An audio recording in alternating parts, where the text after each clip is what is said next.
A continuación, quiero darle la bienvenida a la doctora Jacqueline Ponzo, quien nos va a ayudar con la siguiente charla. Le veo que ya está por aquí. Mientras yo tengo el honor de presentarla, no sé si nos puede ayudar compartiendo su pantalla.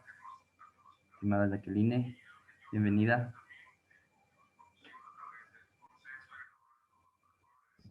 Hola Felipe, mucho gusto de estar con ustedes. Quiero Encantada. presentar a la doctora Jacqueline Ponzo, quien es especialista en medicina familiar y comunitaria. Ella es presidenta de la Confederación Iberoamericana de Medicina Familiar, de CIMF. Tiene un diploma en salud pública, magíster en epidemiología, es profesora agregada del Departamento de Medicina Familiar y Comunitaria de la Facultad de Medicina de la Universidad de la República. Además, es candidata a PhD de Salud Colectiva, Ambiente y Sociedad. Tenemos el honor de recibirla aquí y a disfrutar de esta gran ponencia. Bueno, Sí, muchas gracias. Voy a compartir algunas reflexiones y trataré de dejar tiempo para dialogar, que sería muy productivo a mi entender. Entonces, decirles que para mí Ecuador es un poco mi país. Me agrada muchísimo poder estar compartiendo con la Sociedad Ecuatoriana de Medicina Familiar, con Ecuador en general, y bueno, traer acá un aporte desde la perspectiva que nos permite trabajar a nivel regional.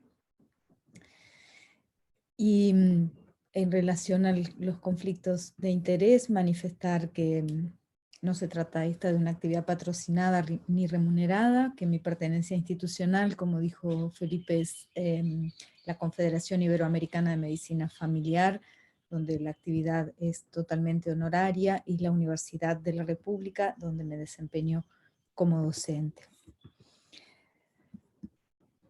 Tengo, para dar un marco a este problema, quisiera, y la perspectiva regional de este problema, traer algunos datos epidemiológicos que están actualizados a la primera semana de octubre, donde allí ya ahora estamos un poquito más arriba en estos números, pero habíamos superado ya el 1.000.000 de muertes con 35 millones, ahora ya estamos arriba de 40 millones de casos, ¿sí?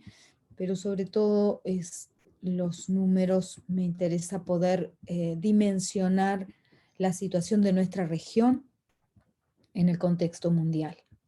Entonces, en estos mapas de la Organización Mundial de la Salud aparecen las Américas de norte a sur en amarillo. Podemos ver la importancia que tiene el amarillo en el mapa, en el total y en términos relativos con otros continentes. Claro que acá está incluido Estados Unidos, sobre todo que en Norteamérica ha sido un gran aporte de casos, pero veamos, veamos también que lo mismo pasa acá con la mortalidad, una gran presencia del color amarillo, ¿sí? Pero veamos qué pasa en nuestra región, y para eso tomamos los datos de la misma fuente, de la Organización Mundial de la Salud, de los países miembros de CINF, que son 20 países en total, pero estamos tomando acá los países de Latinoamérica, o sea, los 18 países de Latinoamérica, sin incluir España y Portugal, miembros de CINF. Y acá tenemos un total de 9 millones de casos. Recuerdan que estábamos en esta fecha en un total de 35 millones, de los cuales 9,5 casi son en nuestros países latinoamericanos, y del 1.000.000 de muertes, fíjense, 349.000. Y esto, tener en cuenta además que es en base a datos oficiales, datos reportados por nuestros ministerios o la Organización Mundial de la Salud, y sabemos bien que en esos datos oficiales existe un subreporte, muchas veces por falta de diagnóstico incluso, o a veces por falta de situaciones más graves, falta de contacto con las personas afectadas. Entonces, Es importante visualizarnos en este contexto. No sé cómo lo han vivido ustedes en Ecuador particularmente. En Uruguay coincidió, y creo que en toda la región, coincidió las primeras semanas de la pandemia, que fueron de confinamiento voluntario u obligatorio en la mayoría de los países. Luego en algunos países se extendió por varios meses, en otros fue más corto ese periodo, pero ese tiempo coincidió con el periodo de máxima mortalidad en España y en Italia, y nosotros en Uruguay tenemos una gran ascendencia, una gran parte de nuestra población, contamos con ascendencia tanto de España como de Italia, así que entre que la gente estaba en su casa y que esa situación era muy dramática, vivimos con mucha atención el seguimiento de esa situación en Europa. Lo que llama la atención es que no tenemos la misma mirada para el resto de nuestros países de la región y nos enteramos mucho menos de lo que está pasando mucho más cerca en nuestra propia región. Y por eso es importante detenernos a mirar. Y fíjense que estábamos viendo recién los números, pero las gráficas son mucho más elocuentes. En el total de casos del mundo, Latinoamérica, y acá estamos hablando de los 18 países de Latinoamérica que forman parte de la Confederación Iberoamericana de Medicina Familiar, representan el 26% de los casos. Pero si nos vamos a los datos de mortalidad, estamos aportando el 31% de las muertes por COVID-19 en el mundo. Y para dimensionar aún mayor la magnitud que tiene la pandemia en nuestra región, y que sin temor a equivocarnos podemos decir que es la peor del planeta, la situación, veamos la proporción de la población. Estamos hablando de que tenemos el 26% de los casos y el 31% de las muertes a partir del 7% de la población, que es la que representa este núcleo de países de Latinoamérica. Entonces, claramente hay una afectación muy grave de nuestra región en términos de morbilidad y de mortalidad. Pero como decíamos, estos números pueden estar subdimensionados aún, y esto es las cifras relativas a COVID-19. Y sabemos, recién el colega lo presentaba con claridad, que los problemas de salud en este momento que están preocupándonos no están limitados al COVID-19, sino que concurrimos a una peoría en muchos de los problemas de salud de nuestra población por falta de atención, por retrasos diagnósticos, por los efectos múltiples de la pandemia, también desde el punto de vista socioeconómico, que da repercusión directa o más o menos directamente sobre la salud de la población. Acá algunas gráficas para ver la evolución y comentar algunos números en forma comparativa. Esto es el inicio de la pandemia. La gráfica presenta incidencia acumulada por 100.000 habitantes.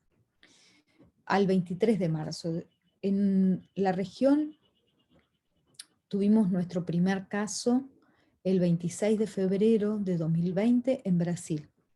A partir de ahí, rápidamente, entre esa fecha de febrero y marzo, todos nuestros países debutaron en la pandemia, y para el 23 de marzo ya estaba presente en todos los países, y teníamos una situación de incidencia que ubicaba, acá están también España y Portugal, ¿sí? Panamá y Uruguay, Chile y Ecuador entre los primeros, los países con mayor incidencia en ese momento.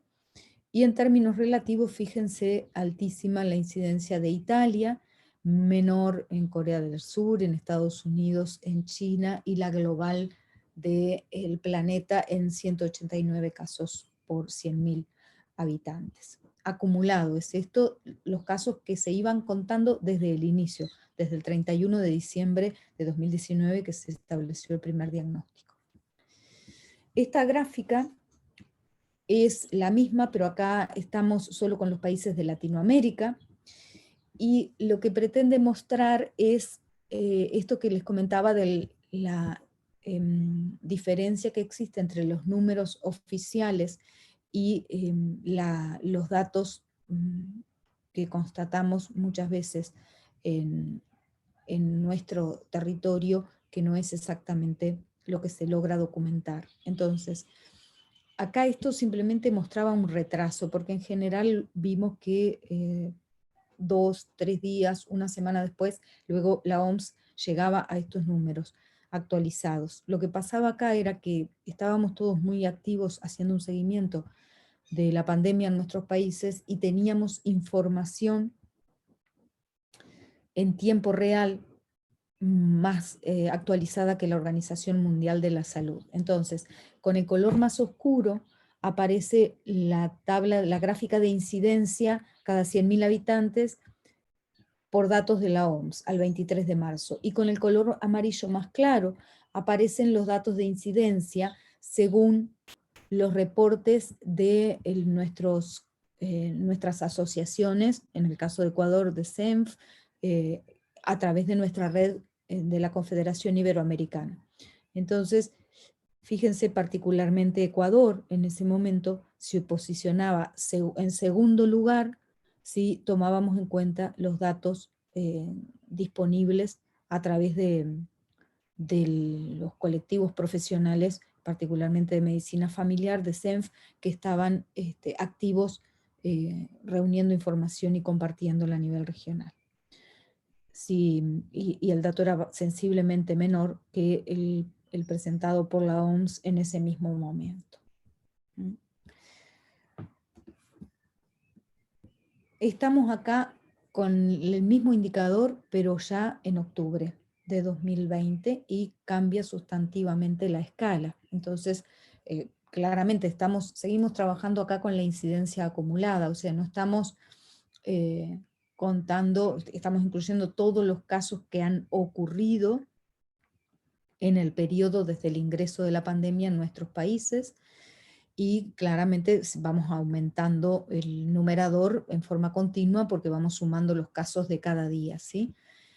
En este caso, lo que podemos ver es, bueno, cómo se ha ido reposicionando los países, con países que han tenido un crecimiento sostenido de la incidencia y otros países que han quedado para atrás. El caso de Uruguay, que al principio estaba entre los 4 primeros y ahora está en los penúltimos, es un ejemplo de cómo eso ha variado de acuerdo a la evolución de la pandemia, ¿no?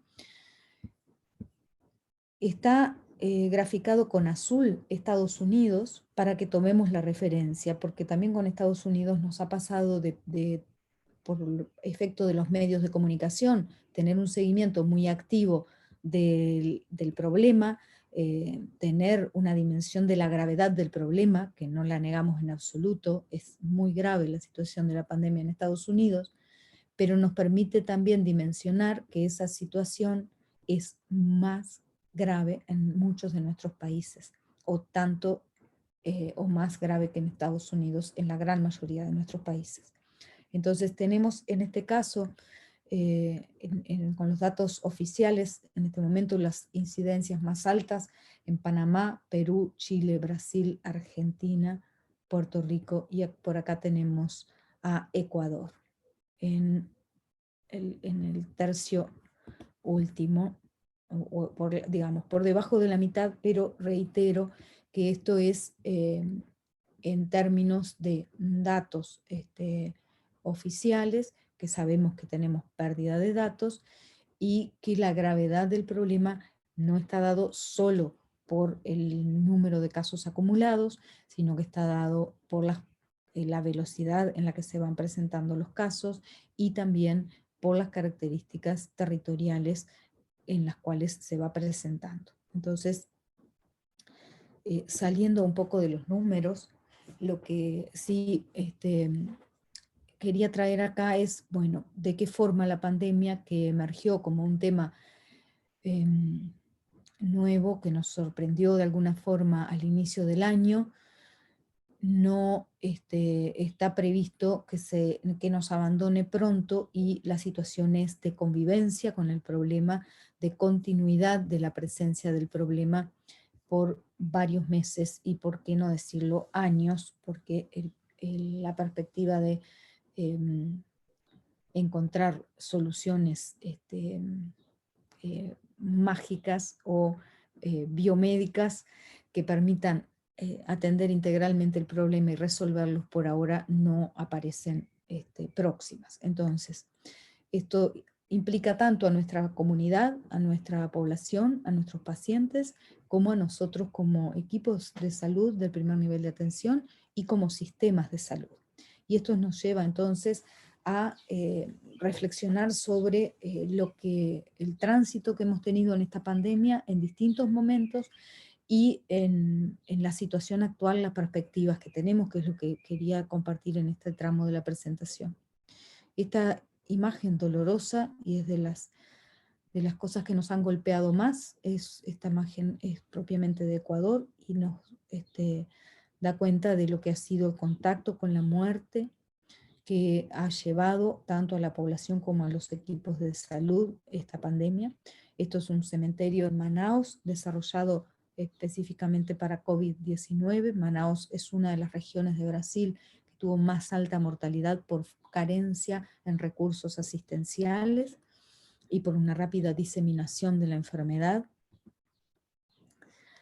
Este es un panorama de una comuna de Chile en un momento de pandemia. Si se logra visualizar en la foto, pueden ver la ruta, hay actividad, hay un corredor de camiones, sobre todo, que está transitando, pero en la parte poblada hay una quietud absoluta que responde a las condiciones en las que ha estado gran parte de nuestros países, nuestras ciudades, nuestras comunas, nuestras comunidades, en condiciones de confinamiento voluntario u obligatorio.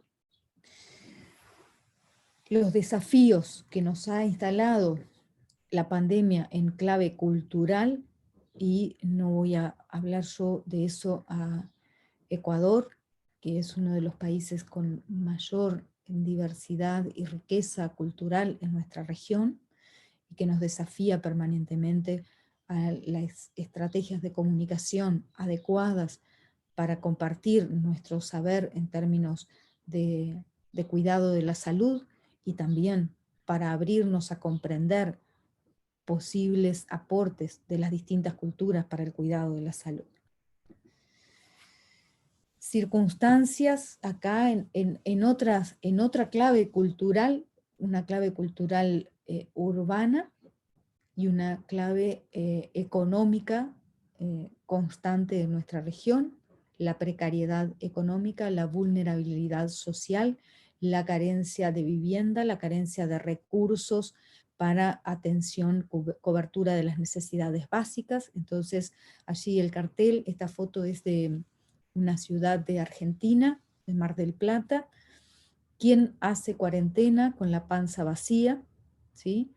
Y allí tenemos a una joven mujer trabajando en una olla comunitaria, que ha sido una de las experiencias solidarias de respuesta de comunidad organizada para atender las necesidades de la población en muchas de nuestras ciudades, en muchas de nuestras comunidades, lo cual da cuenta del espíritu colectivo, solidario, comunitario que tienen nuestros pueblos, también en las zonas urbanas. Y bueno, y el trabajo constante de nuestros equipos de salud, donde vale decir, comenzando con la demanda por los equipos de protección personal imprescindibles para el trabajo adecuado, que no ha sido fácil el reconocimiento de los sistemas de salud, de la necesidad de los equipos también para el primer nivel de atención.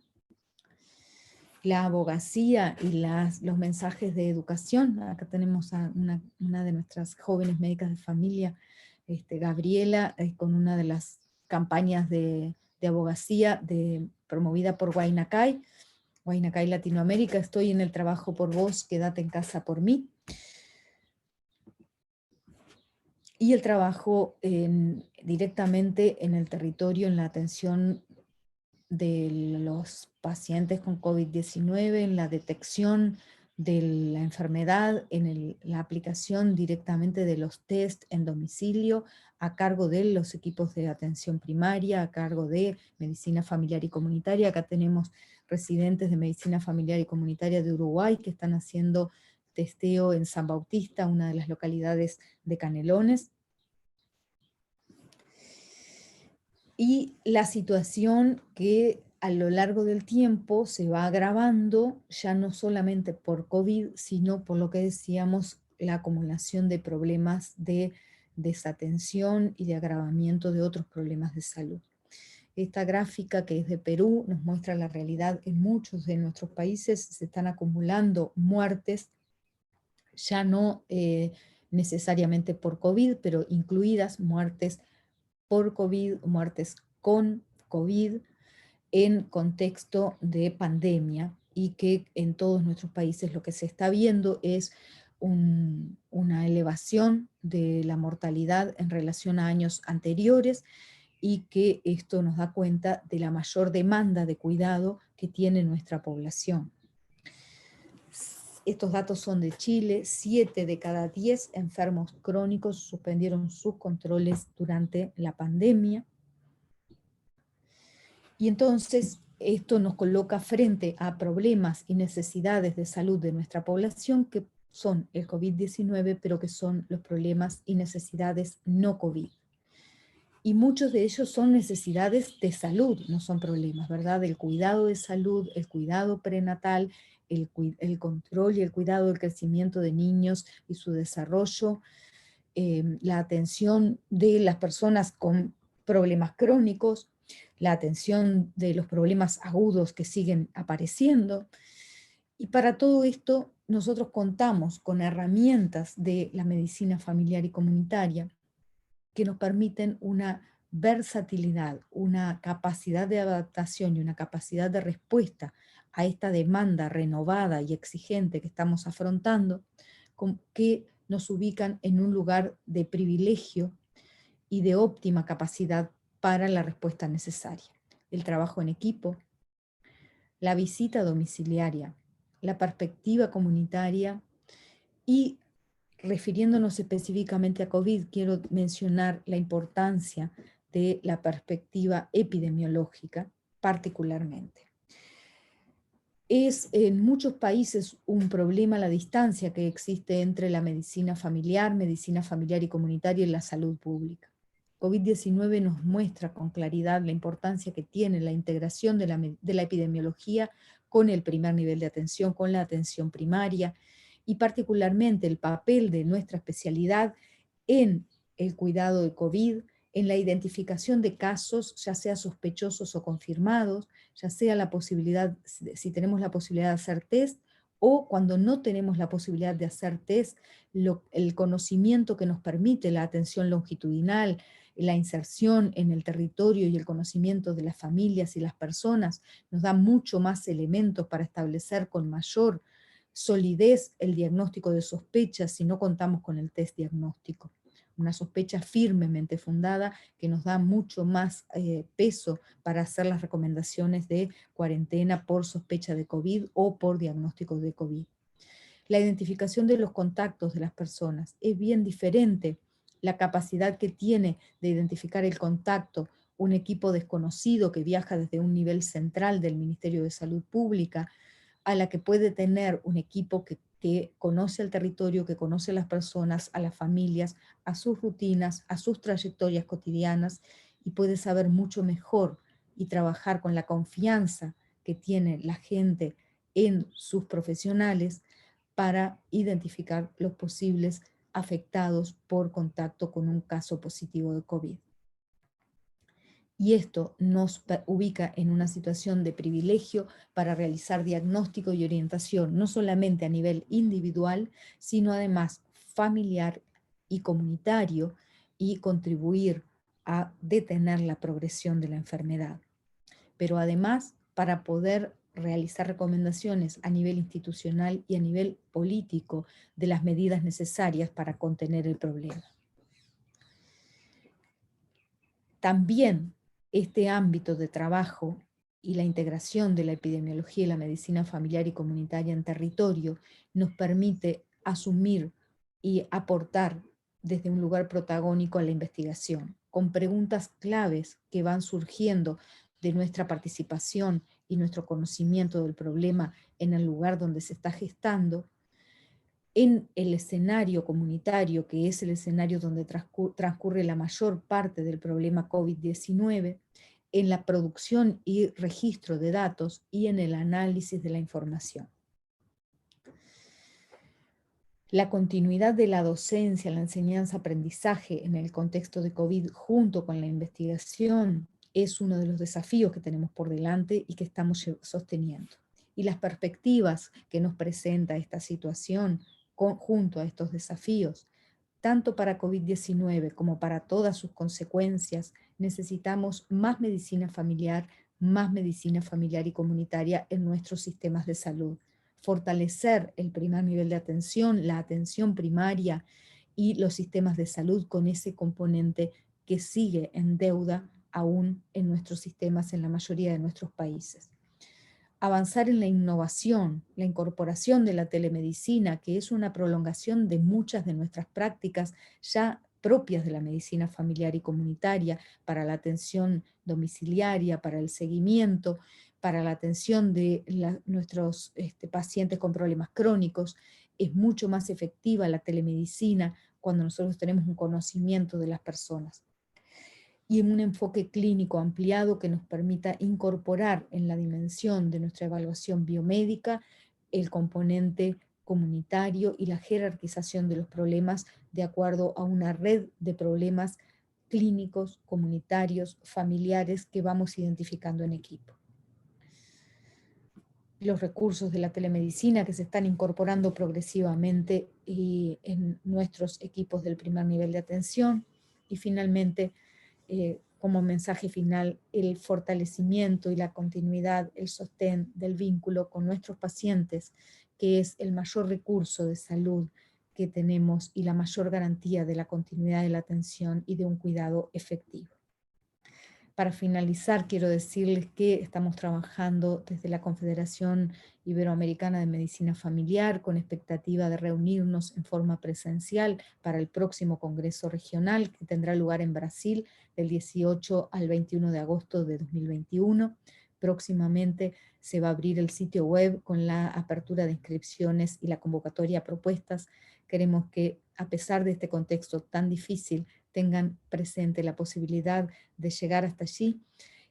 Va a haber también una fase virtual del Congreso, pero será muy importante tener la oportunidad de encontrarnos para fortalecernos en este camino que compartimos, que está siendo tan duro, que nos ha llevado también la pérdida de muchos colegas, de muchas colegas, y que necesitamos seguir trabajando y construyendo juntos para mejorar nuestras capacidades, pero sobre todo para mejor salud de la población en cada uno de nuestros países. Muchas gracias. Estimada Jacqueline, muchas gracias por la brillante exposición. Quisiera leer una pregunta para usted desde saludos de Camilo Vaz desde Chile. Quisiera que pudieras comentar las razones que habría acerca de la baja incidencia y mortalidad de COVID-19 en Uruguay, considerando que en el caso uruguayo sufrieron cierre de establecimientos en el primer periodo, así como otros países de Latinoamérica, en relación con la estrategia de atención primaria y comunitaria.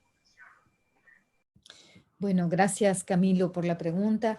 En Uruguay esa es una pregunta que nosotros mismos no sabemos muy bien responder, esa es la verdad. Nos ha sorprendido mucho la evolución porque esperábamos la misma evolución que estábamos viendo en el resto de los países.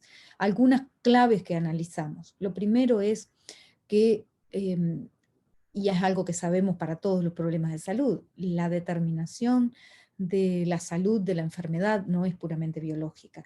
Hay una determinación social con un fuerte componente de las condiciones sociales, de los aspectos económicos, y el COVID-19 llega a un Uruguay en marzo de 2019, que es en febrero de 2019, perdón, que es el mejor Uruguay de las últimas décadas y casi les diría desde del último siglo sin duda, y eso en términos de situación de empleo, situación de ingreso, equidad, acceso al agua potable, cobertura asistencial. Tenemos un Sistema Nacional Integrado de Salud con cobertura total, tenemos una cobertura en conectividad muy importante. Todo esto generó situaciones favorables que permitieron a las familias una contención con recursos que hizo posible el cuidado, el mantenerse en casa. ¿Sí? Luego hubo medidas precoces, que eso ayudó mucho, ¿verdad? Hubo un brote muy importante al inicio, que estuvo como 200 casos rápidamente, y eso llevó a un repliegue de la población, con cierre de escuelas, que hubo 2 meses de cierre completa de actividad escolar, y luego hubo un reintegro progresivo.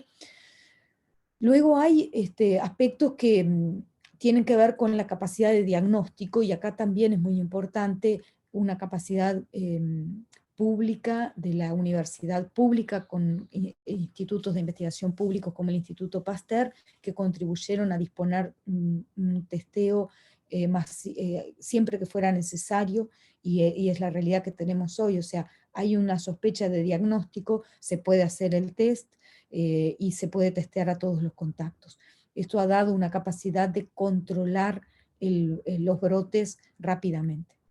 Estamos en una situación en este momento de peligro de extensión de la pandemia, de todos modos, en Uruguay, porque hay un agotamiento de las personas, de la población, en el mantenimiento de las medidas. Y esto es algo que creo que nos afecta a todos, también al equipo de salud, y es algo a lo que tenemos que estar atentos. Las medidas no farmacológicas son las que han mostrado mayor efectividad, son las únicas efectivas en realidad, pero son efectivas cuando tenemos una baja incidencia, cuando son más efectivas. Y Uruguay se ha mantenido en ese rango donde con una baja incidencia las medidas han sido altamente efectivas. Muchas gracias, Jacqueline, por su brillante exposición.